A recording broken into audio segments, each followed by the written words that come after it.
Doesn't matter. I'm sure that we don't actually set them up the correct way. This is the Joe Gaither Show. I think you're supposed to have like one in the back and one in the front, meeting each other in the middle. Yeah, it's all right. One of them's washing my face out, but I don't care. Nobody needs to see my face. Anyways, good morning. It's the Joe Gaither Show. How we doing today in Tuscaloosa, West Alabama, internet world? We'll have a great football Friday. Well, it won't be football. Well, I guess we can do Army-Navy. Army-Navy, we'll have a little fun with that. And we did talk Heisman Trophy yesterday. We're having a lot of fun on the BamaCentral YouTube channel today, on the BamaCentral Facebook page. You're listening to us on Apple Podcasts, Amazon, Spotify, wherever you get your podcasts. You can find the Joe Gaither Show on BamaCentral. We appreciate everybody hanging out with us, subscribing, rating, reviewing the program. As we get ready for Alabama's first-round playoff game next week, Mason Woods, I had somebody tell me you're being too negative.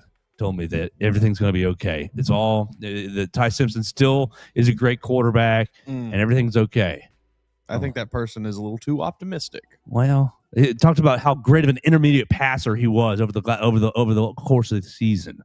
So we've got a lot to get into today. We can talk about it. We can talk about a freshman All-American team. We can talk about all SEC coaches team. We didn't really talk about it all this week. We can talk about a lot of different things. We're going to talk about Alabama's matchup against Arizona in the BJCC tomorrow. Hopefully you guys can make it up to Birmingham. We will have a lot of action on the BamaCentral YouTube channel today with, of course, the Joe Gaither Show. We're also going to have head coach Nate Oates is going to join us apparently at 11 o'clock to give us a press conference. We'll see if he's on time. We will see about that. We're supposed to have the football players, our first football availability of the college football playoff season. Today, we're going to have to be talking to select players at 1 o'clock. You can see that on the BamaCentral YouTube channel as well. And as we said, we're live right here in the Derek Daniel State Farm Studios. We're going to miss you, Brax Garrison. We want to make sure we shout him out. Brax said, sorry guys, I've got to go install a roof. So that's the kind of quality that you get with Purple Turtle Roofing. Call Purple Turtle Roofing 877-787-6635. Brack said, no, I can't have a little fun today. I've got real responsibilities. I've got people to take care of, roofs to come check on, roofs to come repair and install. And we were supposed to get together this morning, but he said, sorry guys, something happened. Got to go take care of a roof. And we understand that. And that's what you're going to get. Like, look, you can count on Purple Turtle Roofing. They're going to put you first ahead of fun and ahead of just talking hot air into a microphone. And so I appreciate Brax for doing that. I wish you were here, but you can call him today and you can get him to come check out your roof at 877-787-6635. Very dedicated folks at Purple Turtle Roofing, ready to make sure that you have the peace of mind that you deserve in your home. So we got a lot to get into this morning, or we got a handful of different offshoots to chase, some trails to go down. Mason, how we doing today? How's your day going? Doing pretty good. A little cold this morning, which I'm not going to complain about. Yeah, I will always take more and more cold weather. Woke up, got to see a little bit of frost outside. That's a nice sign. But yeah, I'm feeling good. A little bit slow on the recruiting trail as of right now as we kind of get into the Christmas time here, but we'll see what kind of picks up. We're waiting for the next signing period to open back up in April, and maybe Alabama makes some moves then. I did see yesterday that, and I guess, it can be a bit of a correction for a previous statement on this show. The wide receiver that I think Alabama had been rumored to be kind of flirting with a little bit, maybe trying to make a move for the Michigan State commit, Samson Gash, I think has now been crystallized to West Virginia. So yes, I saw that. I think Alabama may be missing out on that guy, but that does not mean that you're not going to go after another wide receiver. I still think there's a pretty good chance they try to go get at least somebody else in this class. So we'll just have to see who that is. How many wide receivers? We did this on signing day. How many wide receivers is Sedarian Morgan worth? At least two, because he's going to be double teamed every time he's on the field. That's right. And so Alabama going to be fine at wide receiver. Hopefully going to be keeping Ryan Williams, maybe going to keep Isaiah Horton, maybe. We'll see about that. We've got Derek Meadows. You've got Lizzie Brooks. You got a lot of young guys. Jalen Mbakwe, are you going in the portal? Hopefully not. So we'll see about that, how that unfolds over the next couple of weeks. Transfer portal opens basically 1st of January. Super off topic, not even having to do with Alabama, but a cool story nonetheless. Missouri basketball signee, Jason Crow Jr. yesterday set the California all-time scoring record with and did it in only 100 games. Like the guy who had done it before him, I think it took him 130 games, and he broke that guy's record last night by 30 points, I believe. So he is now the California all-time scoring record holder, which is just an insane accomplishment because I'm sure anyone knows the amount of basketball talent that's come out of the state of California. So that was pretty cool. That's wild. That's great. Congratulations, sir. And go MIZ. Yeah. Missouri, they might be building a monster over there with Dennis Gates. I think he's a really great coach. They have a heck of a recruiting class. This will be the second recruiting class in a row, right? Yeah, because I think last year they finished top 10, top 15, right in there. And this year, at least as of the last I checked, they were, I think, number one in the country. They got 2 5-stars and a 4-star committed or signed. So there we go, Dennis. MIZ. Z-O-U. Yeah, Nate might have some competition here pretty soon. Well, he's got some competition right now with Vanderbilt. I mean, they're crushing it as well. Vanderbilt number 8 in KenPom, third best offense in the country, third best offense, 32nd best defense. The rumor mill is. Look, I'm not going to say it's very strong one way or the other because some sources have indicated to me that they may not be really trying to make this happen that hard, but I don't know that I believe that all that well. I think Vanderbilt is genuinely making a move to try to land Tyron Stokes, the number 1 overall player in the 2026 class in basketball. And if they could go number 1 overall player in football, number 1 overall player in basketball, which again, I think it's very unlikely. I don't think that they are really that strongly in the race right now. I just know that he is at least considering taking a visit to Vanderbilt. So we will have to see what happens there, but some things are happening. The SEC is changing rapidly before our eyes. Yeah, go Doors. They're getting involved in all kinds of sports, and obviously they've got Michaela Blake's on the women's side, who is absolutely an absurd player. So we'll see just what they're doing. Number 9 in KenPom. A lot of really good basketball coaches in the SEC right now. Yeah, absolutely. What do you want to start with, Mason? Do you want to start with these freshmen, all SEC guys? I've got an offshoot, a topic starting there, and then we can move from there into the entire all SEC class. We're looking at the Alabama selections and maybe looking at a trend that I tweeted last night. We can go into 2026's schedule. We can go into Arizona basketball, Alabama basketball health status. Let's just start with the freshmen, if that's all right with you. Yesterday, you've got Alabama with 4 guys landing on the all SEC all freshman list. You had Lazier Brooks, you had Caleb Edwards, you had Dijon Lee, and you had London Simmons, all land on the freshman all SEC list. And so Alabama with 4 guys on the list. Just first and foremost, thoughts on those 4 guys making all SEC. I think they're all deserving of it. I think certainly you look at Dijon Lee and London Simmons, and if I had to pick 2 from the list, those are maybe the most 2 impressive to me because of the positions they play. I think Dijon Lee, throwing him out there at cornerback, that's, outside of playing quarterback, that's maybe the hardest position on the field because everything that you do is reacting to what someone else is doing. So, no, I misspoke. It's not Lazier Brooks. It's Michael Carroll was the other offensive player. Just as deserving as Lazier Brooks would have been if he had been on there. But yeah, I mean, you look at what Dijon Lee did at the cornerback position this year. He was extremely physical from the moment he stepped on the field, which is something you don't see in a true freshman. He was extremely skilled from the moment he stepped on the field. I know he had the one play against Florida State, but you look after that, he's been pretty great since then. So I'm really, really impressed and encouraged with what we've seen from him this year. And then on the defensive side, London Simmons, to step into that role as a true freshman and play with basically the same level of physicality as, veteran guys on the team, that is wildly impressive. Now, I think he's got a little bit to make up for, and maybe the details and things like that, but the physicality is absolutely there, and those are things that you just can't really teach. Either have it or you don't, and he's got it. And then Michael Carroll was good as well. I mean, he didn't really anticipate seeing him this season. I was pretty high on Wilkin Formby going into the year, thinking he could be that right tackle, and then as we get into the year, it was evident he wasn't really going to be the guy that we thought maybe he could be, at least at the tackle position. So you get Michael Carroll out there, and I think he's played pretty admirably this year. He's had his moments of tough, situations and things like that, but he's a true freshman. What do you expect? Yeah, I think this list is good, and I think they should have had Lazier Brooks on here. Let's compare these guys, these wide receivers, Vernell Brown and Braylon Staley definitely had a better year than a better year than Lazier Brooks. But what about Vernell Brown from Florida? What kind of stats did you have? Because I don't think I watched much Florida football hardly at all this year. Because why would you? I'll be honest. I don't know that I've watched a single full game of Florida this year. Is this correct?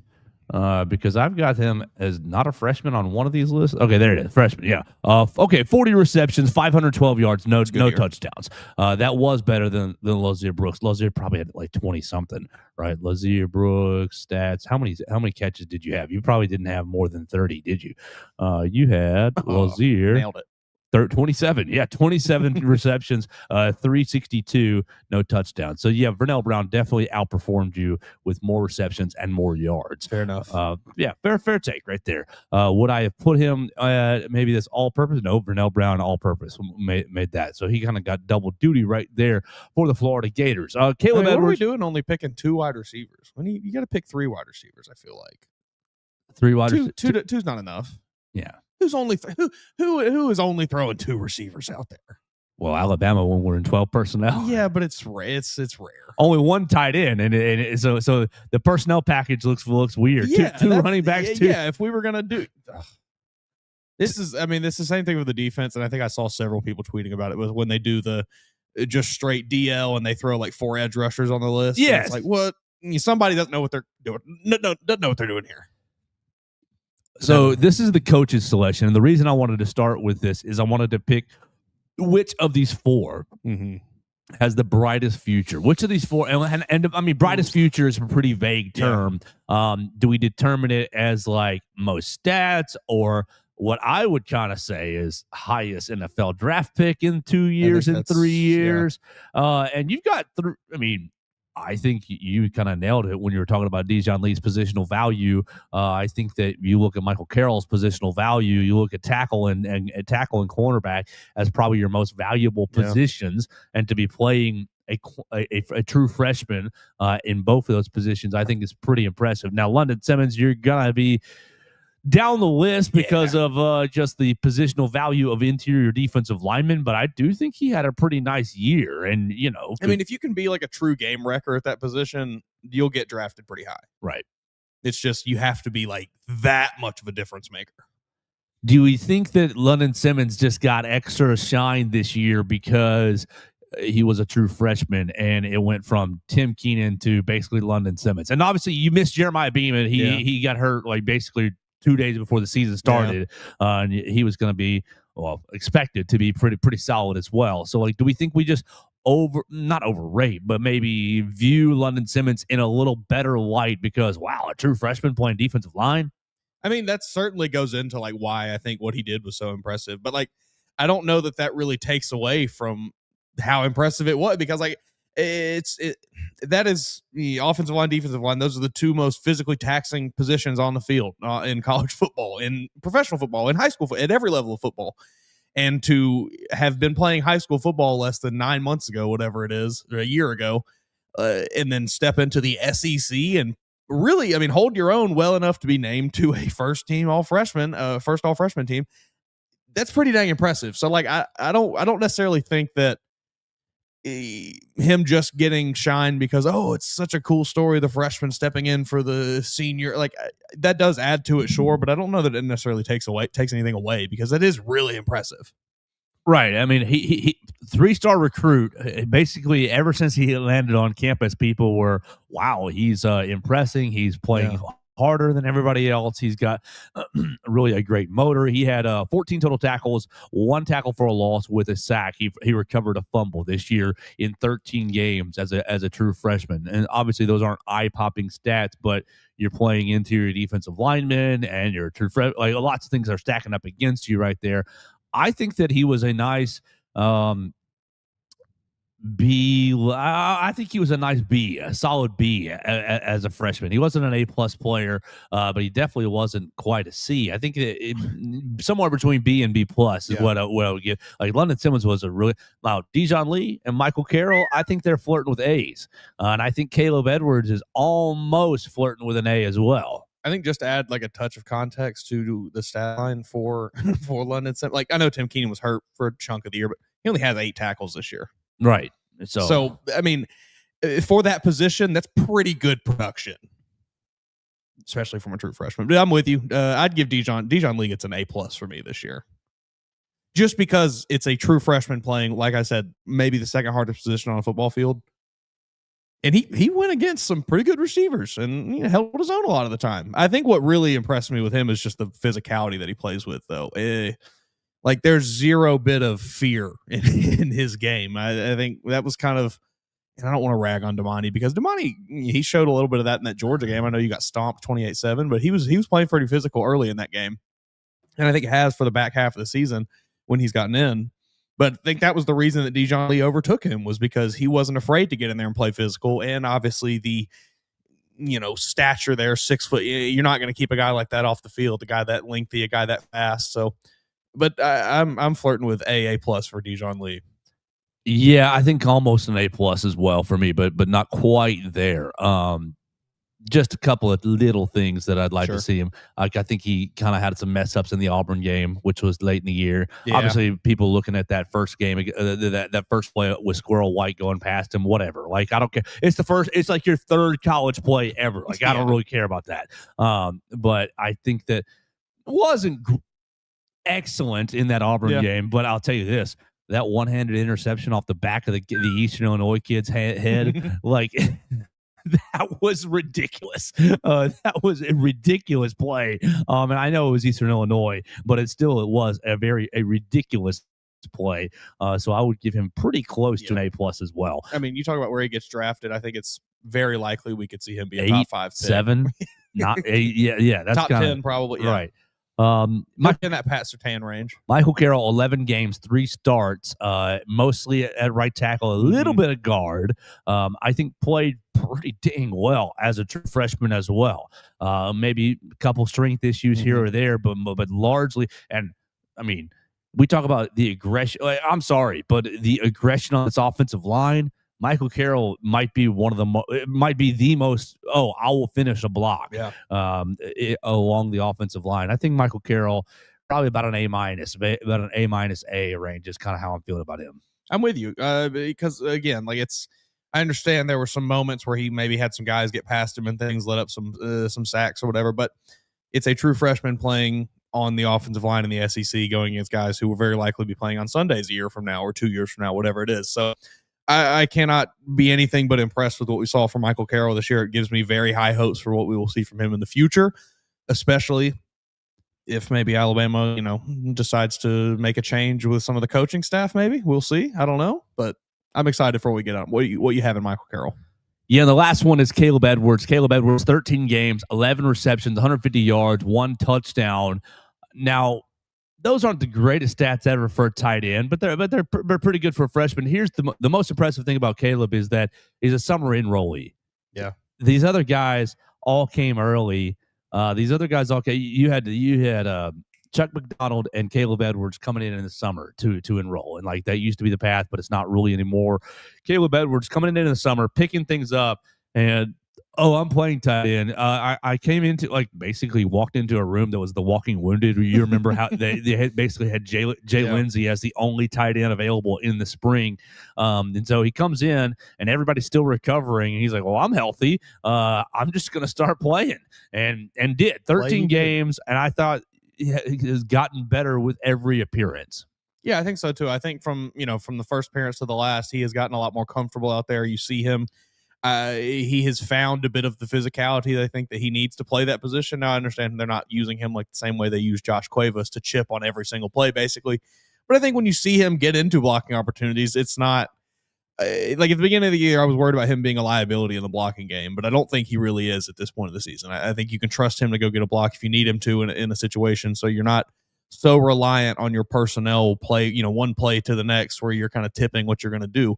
You can kind of do multiple things with both of those guys. So I am also encouraged by Caleb Edwards. I think he provides just a little bit extra that Josh Cuevas does not to the offense in terms of like how he can stretch the field and things. Well, there you go. There's your Alabama all-freshman team coaching selection. The coaches selected those guys, and so I thought that that was pretty good for all four of those guys. And what do you think that? Do you take anything from? I mean, from the recruiting class? This is basically Coach DeBoer's first full recruiting class. You have Alabama with 1, 2, 3, 4. Tennessee with 2, 3. Tennessee had 3. Georgia ended up with 2, right? With 3. Dontrell Glover as well. Georgia with 3. Elijah Griffin, Dontrell Glover, and Chauncey Bowens. Tennessee with 3. Alabama with the most true freshmen on this list with 4. Yeah, pretty impressive. I mean, I think you have to be pretty happy with that. I am. I think the coaching staff, obviously, they go get some big time guys that, they go get the 5 stars, they go get the number, whatever rank in the state they are, they go get these highly ranked players, but they also have done a really, really good job of finding maybe more slightly under recruited guys and developing them into, I don't even know if it's necessarily developing them. I think London Simmons is developed. We're taking you from a 3-star and we're making you a viable player right now. Yeah. Is it? Do we think it's more them developing players or just, I don't know how I'm trying to word this, like developing or just scouting players that are under scouted and saying, both? Hey, that guy's actually really good. Bring him in. Yeah, probably both. Yeah.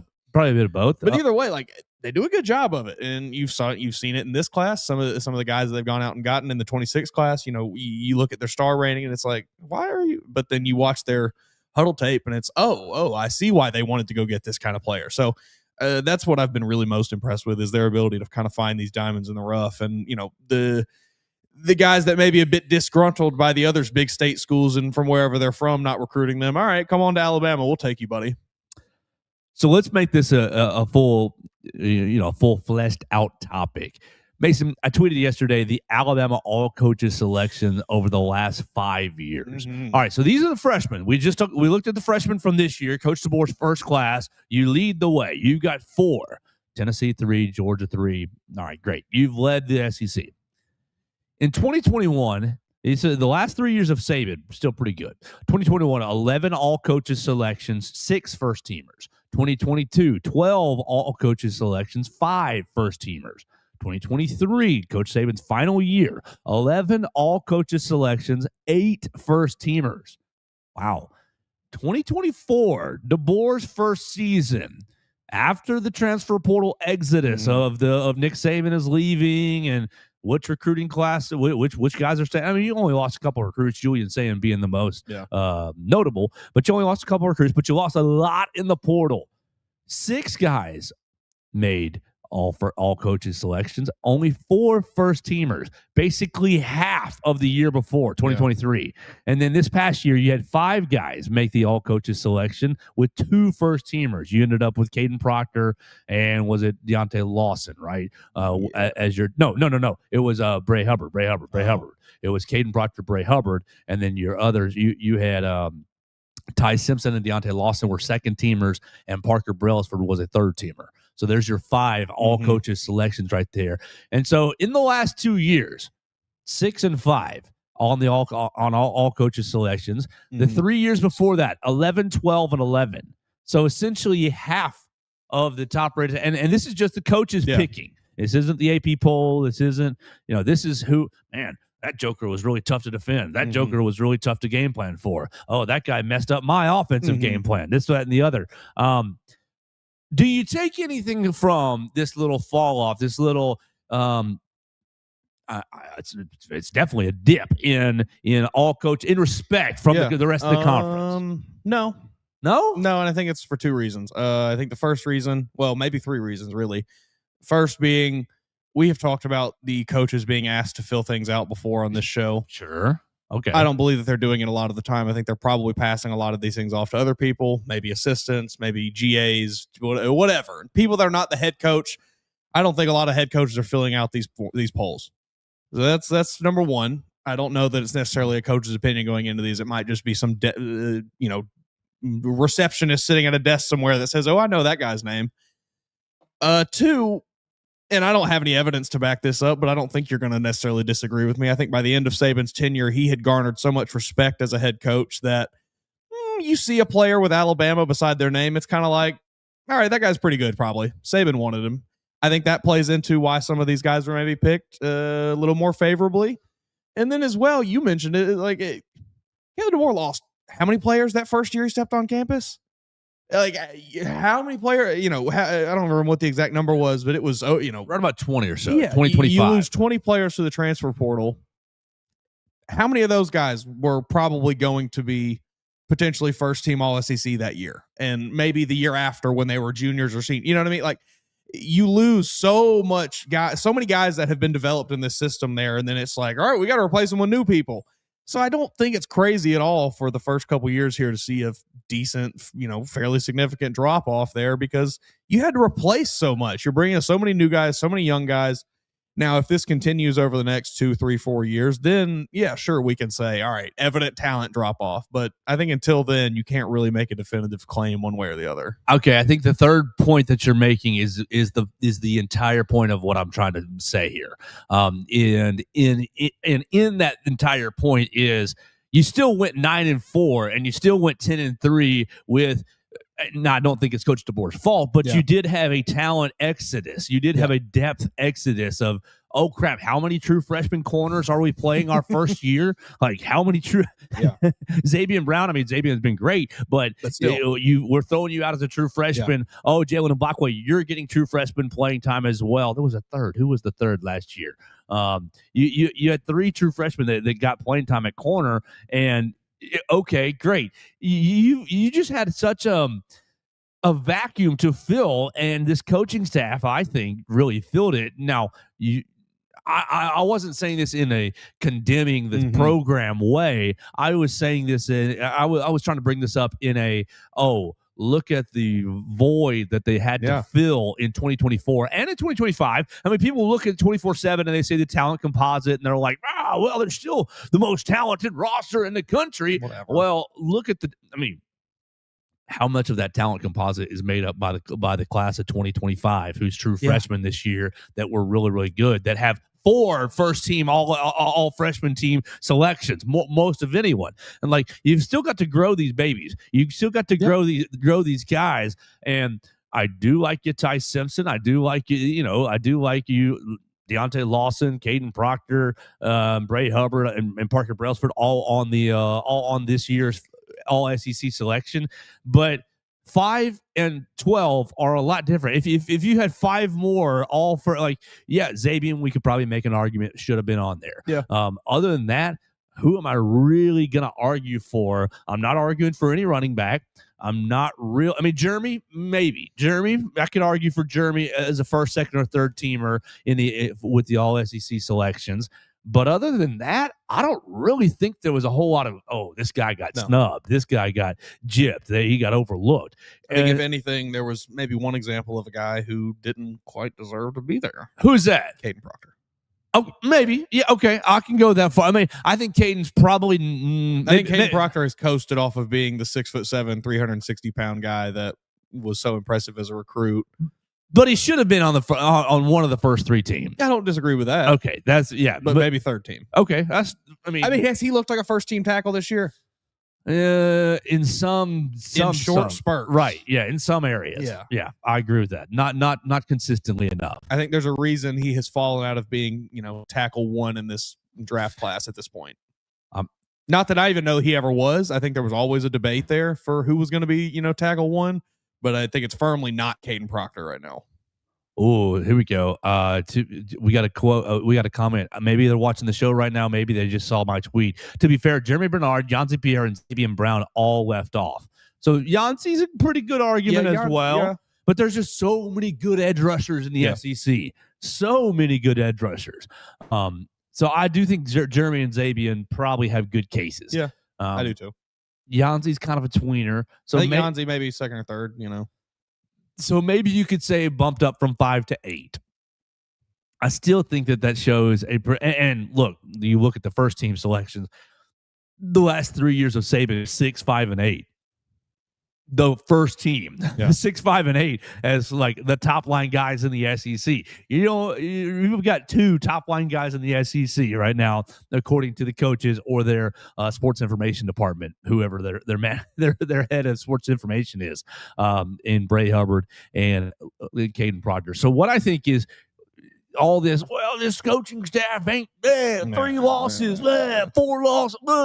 Just I understand the frustration, but when we were talking about, I think people just always wanted a seamless transition from Saban to the next coach of, hey, we're still in the national championship picture. Everything's still fine. We're still Alabama. And I think that we still should be in a small, I don't think it should extend that much further, but a small grace period window of, hey, let's get things re-shored up, re-secured, rebuild some foundation. And looking at these 2024 and 25 all selections, how many of these, did Coach Saban really leave the cupboard full for Coach DeBoer?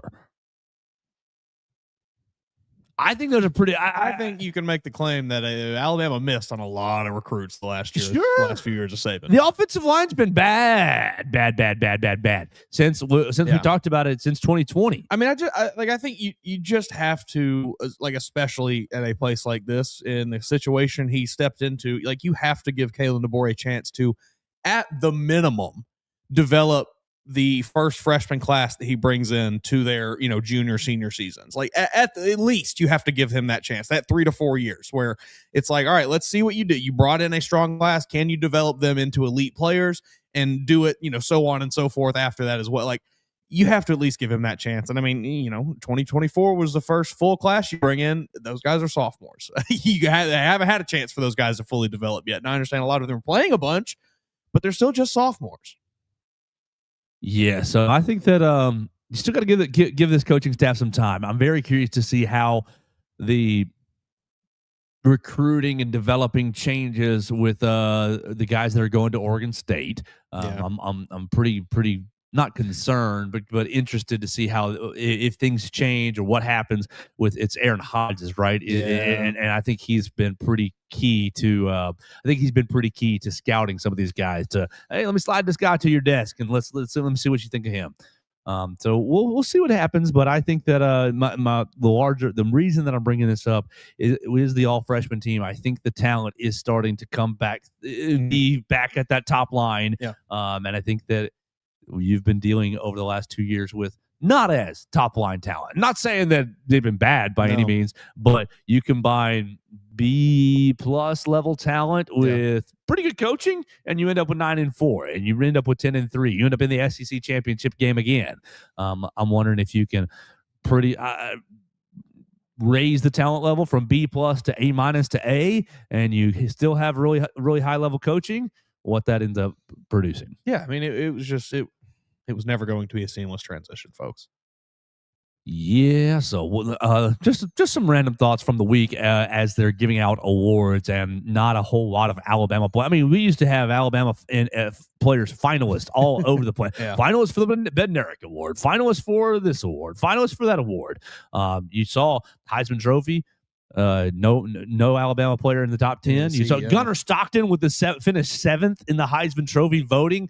First time since Coach Saban's tenure that you haven't had a player in the top 10 in 2 years in a row. Wow. I mean, who would have been? Who would it have been?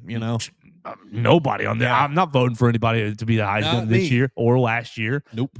I mean, Milroe might have gotten a consideration through some of last year, but he went out and he declared it. Give me that Heisman. Yeah, his fall off was so great that I thought, ooh, nope.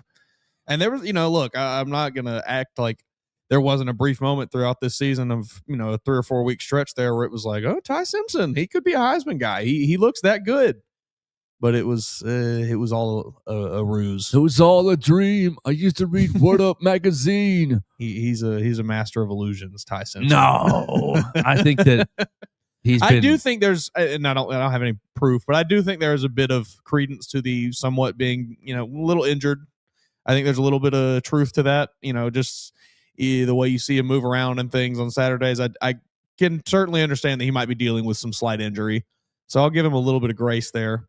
But, the comment that you mentioned at the beginning of like, well, he was always a great intermediate passer. It's like, that's cool. What else did he do that was good? Not really anything else. All he did well was, all right, I can throw the ball from 8 to 12 yards. Pretty dang good. Once a defense takes that away, they took him away. It'd be nice if he could throw the ball from 0 to 8 yards effectively. Doesn't seem to be able to. Right. It's really weird. Yes. It is literally like 8 to 12 yards. He is chef's kiss, perfect accuracy most of the time. Now his receivers drop the ball a lot, but he's great. But he struggles. Anything past that and anything under it. Give me that little 4-yard hitch route right underneath, right in front of his face. He's going to put it over here. Or right. He's going to put it, I don't know what it is. Daniel Hill swinging out of the backfield. He'll put it on his back hip. In the SEC championship, one of those third downs, you had if you just make a good throw, he's got a first down. Yeah, you had a perfect pick play that, it's 3rd and 5. Let me just put it right in his hands. No, it was instead in front of him and low and away. Yeah. Like, I'm seeing it now. I remember it. Jeremy runs a little stop route right in front of him, and basically Daniel Hill swinging around and just out in front of him, low and away. Even the one where he stepped out of bounds. Yeah. And maybe I'm misremembering it a little bit, but like if he had that one was a little behind him and he had to kind of turn for it, and then he gets hit by if you just make a good throw there, he's probably barely even getting touched by that first defender. It's just so many little things. I don't know what it is. I don't know if it's a mental thing. I don't know if it isn't is more severe injury thing than maybe we think it is. But yeah, he's just not been good anywhere except for 12 yards, and that you can't win games that way. Not when the defense is able to shut that down. Well, he's going to go out to Norman and win. It's going out to Norman and winning. He might. I'm putting it into the ether. I hope so. I hope you into are correct. The ether.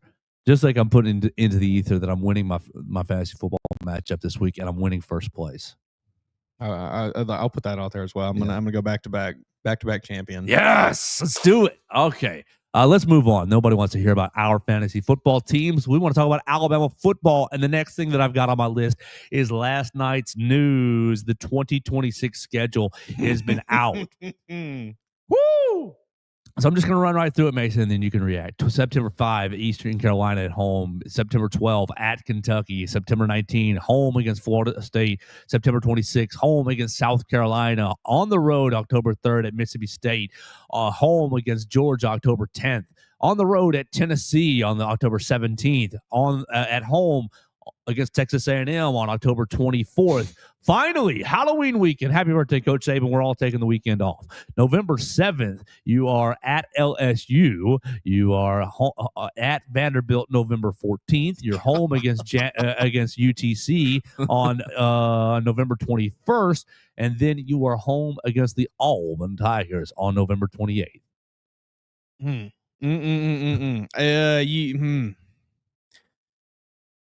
If you go into Georgia undefeated and then can win 4 of those last, 7 games at that point? 6-7 games at that point? Six games. Yeah, win 4 of those last 6. I don't know who you want to pick the losses are going to be to, but I think you can afford to maybe lose 2 of those games because of how all those teams will look next year. I'd feel pretty okay about that. That is a horrendous stretch. We thought this year was tough. That makes this year looks like a cupcake. That's brutal. I think South Carolina to A&M is disgusting. And maybe, look, throw Florida State in there because of what they did last year. You don't have they are basically in the same situation like as they were heading into this past season again, because we have no idea what that team's going to look like. Thomas Castellanos isn't going to be there again. He petitioned for another year and got denied, right? I think it's still up in the air, but leaning towards denied. I think even if he gets it, I don't think he's returning to Florida State. I think he'll probably just transfer again. So you don't know what that team's going to look like. They'll probably bring in 15, 20 more transfers, and it'll be a whole new thing again. At least it won't be week 1. We'll get to have a little bit of tape on it. Yeah, that will help a bit. Your first week as home against Eastern Carolina. Good way to start the year. Get everything right. Get Austin or Keelan comfortable in that week 1. Let them get 4 or 5 touchdown passes under their belt, and we're off sailing. On the road to Kentucky. All right, you can start 2-0, no problem. Should be easily. And you're not going up to Kentucky when it's going to be rear end cold, cold, because sometimes it gets that way up there. Yeah, it'll be nice and easy. Should be. Florida State at home. I think still you're the challenges are ramping up. You've got the fans behind you in that one. That'll be a big. I mean, it'll look like Vanderbilt this year. It'll be a big. Everybody rah rah rah wants their revenge against the team that wronged you last year. Yeah, and South Carolina at home. No Lenora Sellers. You got to feel okay. Probably. Do we think it's going to be Landon Duckworth? Is he going to win that job as a freshman? No, I wouldn't think so either. I don't know who they have back behind Lenoris. I don't remember. It's been too long. He came in a couple times, but he was not good. So maybe it is Landon Duckworth. Who knows? But either way, I think you're feeling okay, depending on who they target in the transfer portal. Maybe. Oh yeah. Well, actually, it might be Landon Duckworth because their backup Luke Doty is a graduate. Okay, so it might be true freshman Landon Duckworth. All right. Well, then I'd say, hey, you're feeling pretty good about that. Right. You're on the road at Mississippi State. They've been really feisty this past year. I think Mississippi State might put it together a little bit next year. I don't think they're going to win 10 games or anything, but an 8-4 Mississippi State, I think, is very 8-4, 9-3 Mississippi State is within reach. I think. I feel weird saying this, but I feel better playing Mississippi State in October than I do November 21st. When it was late and they don't have anything to play for, and they're just, Yeah, I think I agree with that. Is that where did you say that one was? It's at State. At Mississippi State. At State on October 3rd. So got to deal with the Cowbells. You're still that's 5 in a row of. Okay, all right. At least that's 4 Power 4 games in a row now. 5th Power 4 game in a row. Yep. Georgia at home. And this is where it starts. This is where your season really starts because you've got to be undefeated going into this game. But you don't have a bye week like you did last week beforehand. But you got to be undefeated going into this one because I think you have to. And look, I don't want to already be making excuses for Alabama to lose games, but I think it's just the reality of college football now. You got to set yourself up to where you can afford to drop a game or two here in this stretch. Tennessee on the road. They just brought in the Penn State defense. Golly. Not a huge fan of Tennessee doing that. I think it's a great move. Not happy that Tennessee did it. I'm with you. I think that's a dangerous hire for Tennessee. Jim Knowles. I think that's right. Jim. It is Knowles, but old Ohio State defense coordinator, Penn State defense coordinator, now at Tennessee. I think that's a very good hire for the Tennessee Volunteers. And won't their quarterback be getting a second? Won't Aguilar be sticking around? Petitioning for it. I think he will be around. So you're going back to Knoxville, where you haven't won in 2 different tries. You've been up there twice in whatever the right 22 and 24 was it? Right, and you lost both of those. Texas A&M comes here. Thankful for that. Thankful that that's going to be in Tuscaloosa. And then you finally get an open week. What is Texas A&M going to look like next year? Is Marcel Reed? Is he coming back? I don't even know what year he is. I'd be intrigued to see what they look like next year. Marcel Reed looks like he is a sophomore. Okay, so he'll be back. Yep. So they'll be, I'm sure, angry after a first-round playoff exit. You think Miami's going to get him? I wouldn't be shocked if they did. Yeah, I wouldn't either. Finally, an open week. And then you're at LSU, Lane Train. Really wish that I know that it's a big, rivalry, but I really wish that bye week was before Georgia. Man, I don't think Lane puts it together in year 1 at LSU. Both schools, LSU and Alabama, getting a bye week on the 31st. Then you're at Vanderbilt, so it's going to be our first crack against Jared Curtis. Ooh-wee. And I feel good about that. I think we'll have a pretty good idea of what he is at that point, and I don't. Kind of the same thing like I just said with Lane. He's a great player. He probably won't put it all together year 1. Yeah, I feel good about playing freshman Jared Curtis. Yeah. Then you get to smack around UTC, Chattanooga, and then you have Auburn here in Tuscaloosa with Alex Golesh. And whatever quarterback it is going to be. It's probably Ashton Daniels, right? Probably going to be. It might be Byron Brown. Doesn't Byron Brown graduate? Apparently not. Is he transferring to Auburn? He has another year of eligibility. Oh, don't say that. So don't say that. I don't love that. I did not realize that this whole season until about a week ago.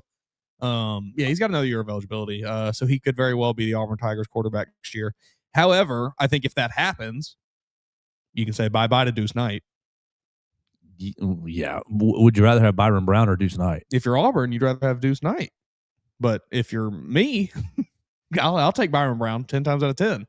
Just because of how I think the ceiling with Deuce Knight, I think we know what Byron Brown is. He's a good quarterback. He's played in 4 years. He's listed as a senior. Okay, I don't know. I saw it all this week. I guess maybe somebody was incorrect then. Unless in 22 he redshirted because after he played. Let's find that stat. because he may have. This says he has 1 year left and is weighing options for the 2026 season.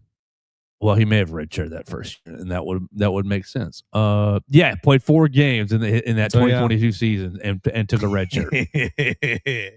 I mean, he's got an interesting decision to make, in all honesty. I know that, following your head coach to Auburn seems very juicy and everybody wants that to happen and whatever, but like, it's not like USF is bringing a bum at coach either. Brian Hartline's a heck of a coach. I might, if I was him, I might want to play for that guy.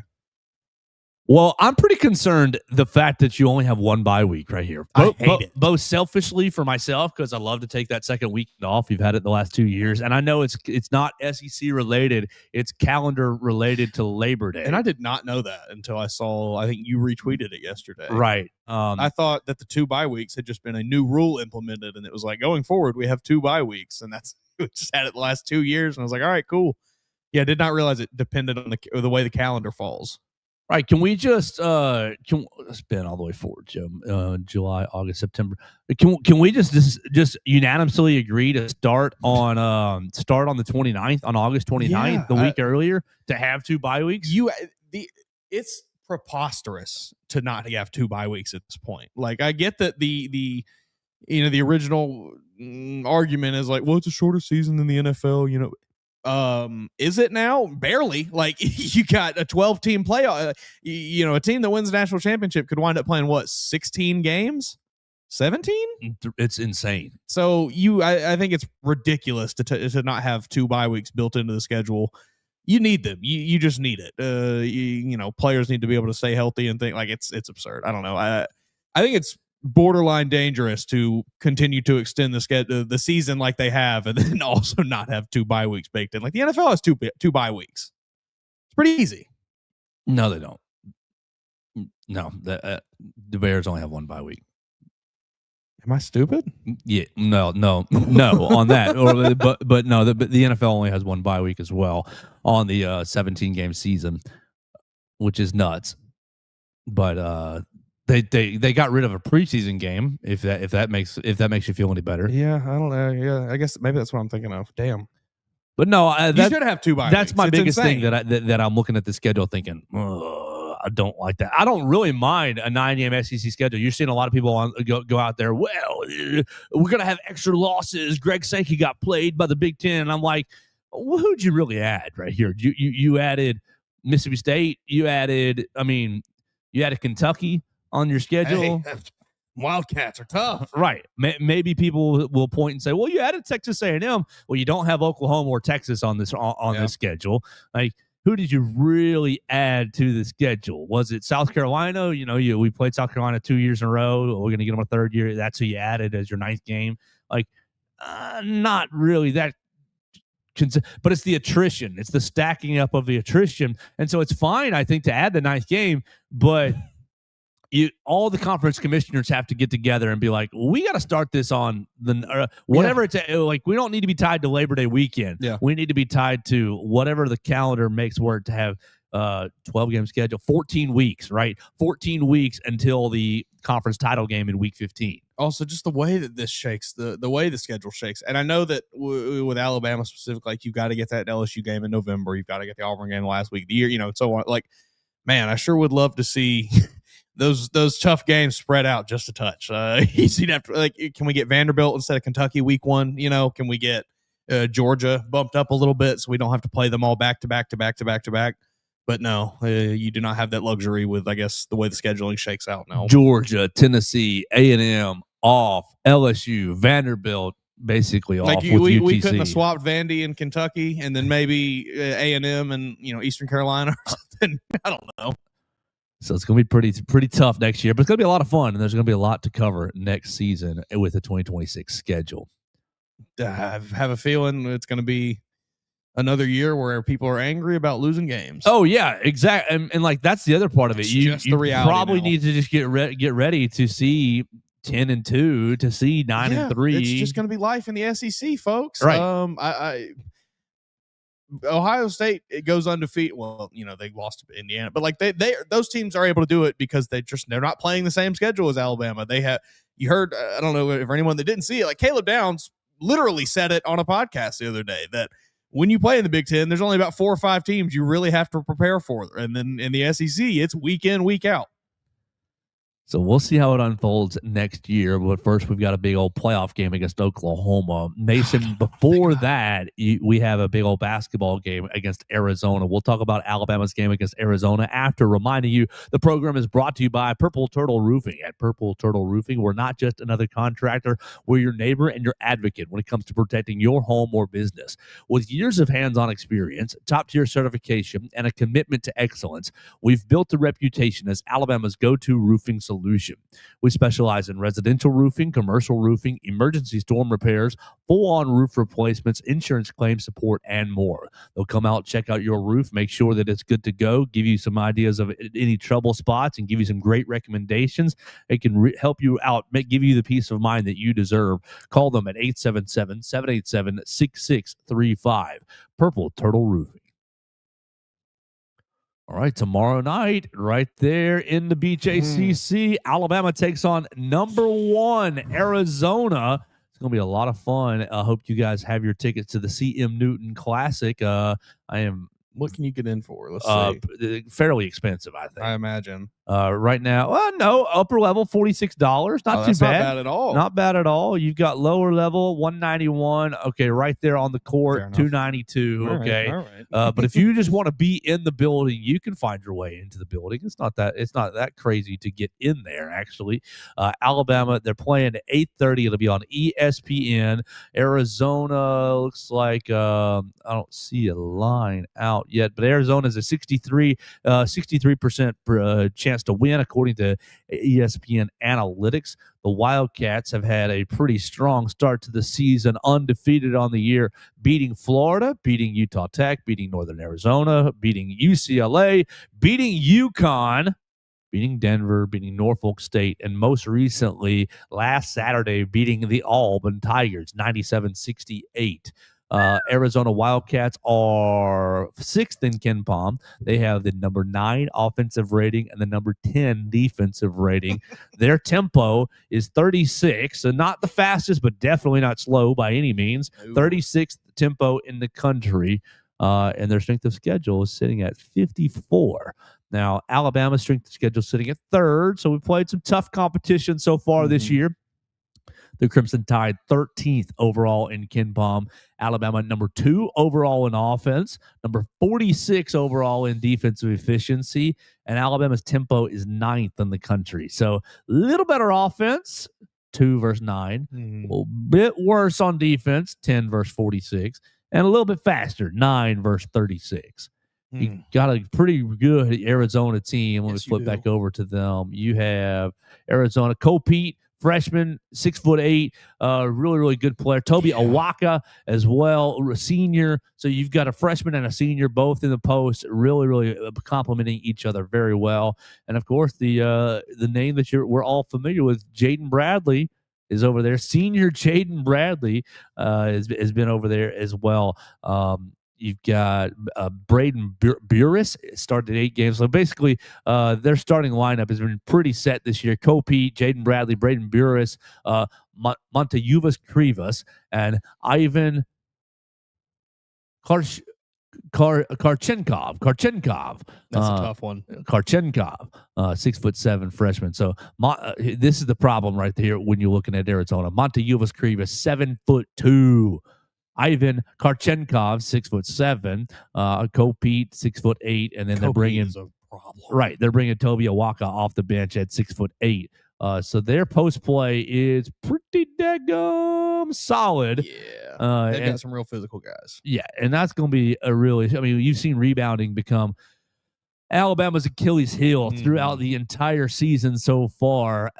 Some good news: Taylor Bowen and Keaton Bristow are both expected to play in the game. Massive. According to John Rothstein, you are hoping to get Aiden Holloway in the game. He's game day decision. We'll hear from Nate Oates today. Any further details on him? And so that's kind of your injury front. No news on Collins Onyejaka. I don't really even think that he would be that big of a contributor in this game because of just the way this game might go. But the folks on the KenPom site say that Alabama will lose a 1-point game, 87-86. look, if it's a 1-point game, I think you're walking away pretty okay with that loss. If I'm being honest, that's not too bad. Oh man, this is a very, very good Arizona team. I had a good friend ask me last night, like, can Alabama even win this game? Are they just going to get murdered? I was like, I don't think they're going to get killed, and I do think they can win. It's really reliant on how healthy they are going into this game, whether or not everybody is back playing at 100% or at least close to 100%. And I think a lot of it relies on the physicality that you're going to get out of Keaton Bristow and Taylor Balboa, and really anybody that's playing inside there, whether it's Aiden Sherrill, whoever you want to throw out there, whether it's Patriot League, if he gets some run tonight, who knows? It's going to be really tough. You mentioned how tall Arizona is. It's not only that they're tall, but these guys are also, a lot of them, 230 pounds, 260 pounds.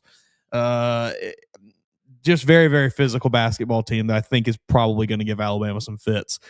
If you can get the 3-ball going, if you can get the tempo up and moving a little bit, you can definitely hang in there with how explosive the Alabama offense is. But I just think they're going to struggle to get rebounds and keep Arizona off the boards. I'm pegging. I think Arizona wins the game. Yeah, I'm gonna unfortunately take Arizona as well. I don't think it's a blowout, but I don't think Alabama loses by 1 either. No, I just don't have any faith in the rebounding issue. And what's the other the other component? Well, maybe Alabama shoots the lights out. Maybe, sure, but what am I banking on? I'm banking on Alabama to shoot an average, an average number, and I'm banking on Arizona to rebound the ball well, slam it inside, and end up winning the game. Get more second chance points than frustrates you. But yeah, I'm thinking like maybe a 5-7 point game, somewhere around there, like an 85-78 kind of deal, maybe. Let's see. They've been scoring. Oh, go back to that, Joe. They've been scoring 88 points a game. Alabama averaging 95 points a game. Maybe a little higher. They've been averaging 42 rebounds a game. Same with Alabama, surprisingly. Okay. Alabama 42-7, Arizona 42-3. So Alabama on a 4-game win streak. Got it going. The paper tells me you match up okay. Yeah, I think that you're going to end up with probably about, I'll say 89. I'll say 89, 82 Arizona is kind of how I feel. Get out rebounded by about 49 to 38. Yeah. Oh yeah. Maybe I hope they prove us wrong. I hope that they find that physicality that we have still been searching for this season, because it's just so frustrating, because you really do see it in like minute-long stretches here and there. You just see little bitty spurts of it from this Alabama team, but they just cannot string it together consistently for a full 40 minutes. But we'll see. We'll see what happens against Arizona. I mean, I think they do a pretty good job of playing up to their competition. When they're playing against these good teams, I think they play to a level, they kind of play above themselves a little bit. So we'll see. Yeah, I think I agree with everything you said right there. That I think I'm wondering what Jalil Bethea is going to look like, and to see them tomorrow at basically full health, if it does hold that Bobo and Keaton Bristow will play, if Aiden plays, like, I'm just really wanting to see what this team looks like at full health. So we'll see if they can be there tomorrow. Yeah, I think they have the chance to be a Final Four caliber team if they are fully healthy. There we go. So Mason, anything else you got going into the weekend? Army, Navy? You going Army or Navy? Navy. I'll probably go with Army. I like their uniforms better this year. That's usually where my loyalty lies in that game, is whoever comes out with a cooler uniform. And I think Army got them this year. So.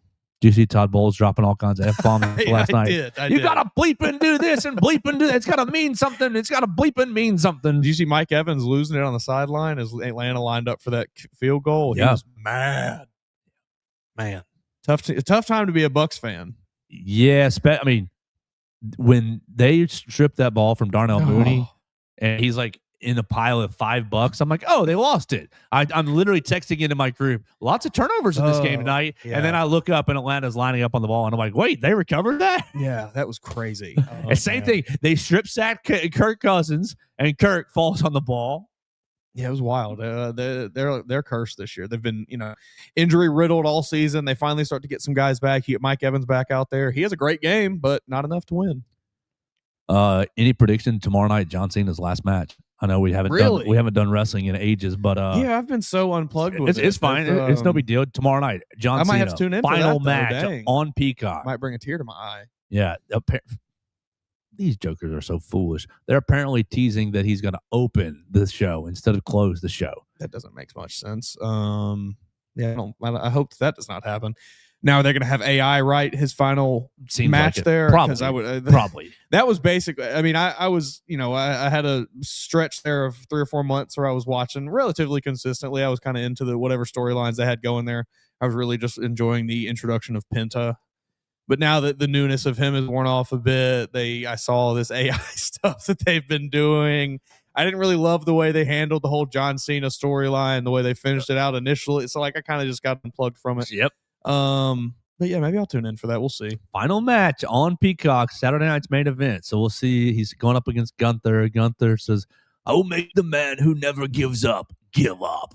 So I'm sure that will happen in John Cena's final match.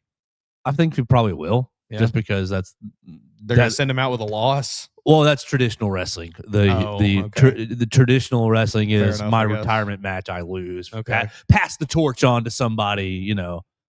That's kind of the way that usually happens. I would like to see. Let's all right. We'll send John Cena out, bring him back in about 20 years when he's old, and Ric Flair, and have him go out there and win. Then that'd be funny. All right, that's it for us today. We're going to go talk to Nate Oates at 11 o'clock. We're going to talk to some Alabama football players at 1, and we're going to put it all right there on the BamaCentral YouTube channel. We hope you and yours have a great day. Have a great weekend. Call us on the voicemail line with any thoughts you might have at 205-462-7340, extension 800. Leave us a comment on the show at Joe Gaither 6, at MAWoods _ at BamaCentral. Call our friends at Derek Daniel State Farm Insurance, 205-758-3391, and schedule your free roof inspection with Purple Turtle Roofing at 877-787-6635. We missed you, Brax Garrison, this week, but I know you're out there taking care of some people. We'll try to get you back on next week, and we'll have a lot of fun continuing right here on the Joe Gaither Show on BamaCentral, BamaCentral.com.